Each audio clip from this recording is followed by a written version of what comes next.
নমস্কার বন্ধুরা, রুনু রান্নাঘরে সকল দর্শক বন্ধুদের স্বাগত। সামনেই বাঙালির উৎসবে মরশুম, সেই উপলক্ষে আমার আজকের রেসিপি অপূর্ব স্বাদের নারকেল দিয়ে ছোলার ডালের বরফি। তাহলে দেখে নেওয়া যাক রেসিপিটি। আমি এখানে একটা মাঝারি সাইজের নারকেল কুড়িয়ে নিয়েছি। একটা নারকেলের জন্য 1 বাটি ছোলার ডাল নিয়েছি। এখানে 200 গ্রামের মতন ছোলার ডাল হবে।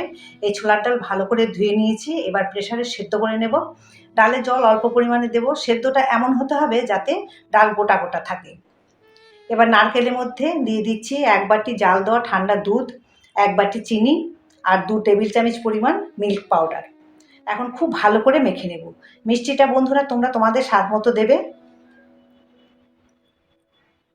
ভালো করে মেখে নিচ্ছি।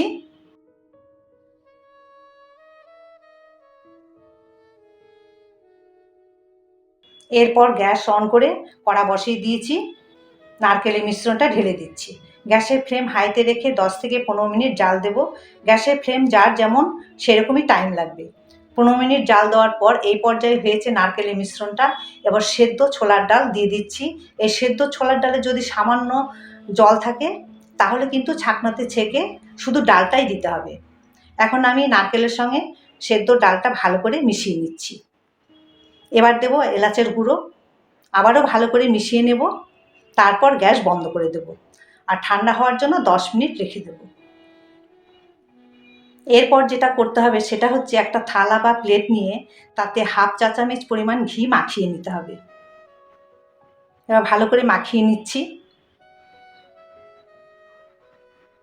এবার ছোলার ডালের মিশ্রণটা দিয়ে হাতার সাহায্যে চেপে চেপে সমান করে নেব। এই ছোলার ডালে বরফি খুব সামান্য উপকরণ দিয়ে সহজেই বানিয়ে নেওয়া যায় আর খেতেও খুব সুস্বাদু হয়। বানিয়ে ফ্রিজে রাখলে বেশ অনেক দিন রেখে খাওয়া যায়। এইভাবে সমান করে নিলাম। এবার 1 ঘন্টার জন্য ফ্রিজে রেখে দেব। 1 ঘন্টা পর ফ্রিজ থেকে বের করে নিচ্ছি। এখন একটা ছুরির সাহায্যে বরফি আকারে কেটে নেব। এই ছিল আমার আজকের রেসিপি অপূর্ব স্বাদের ছোলার ডালের বরফি। এই ছোলার ডালের বরফি আমি যতবার বানিয়েছি প্রত্যেকেই খেয়ে কিন্তু প্রশংসা করেছে। তাই আর দেরি না করে বন্ধুরা এই পুজোতেই তোমরাও বানিয়ে ফেলো এই অপূর্ব স্বাদের ছোলার ডালের বরফি। কেমন লাগলো বন্ধুরা আজকের রেসিপি? ভালো লাগলে অবশ্যই কমেন্ট করে জানাতে ভুলবে না।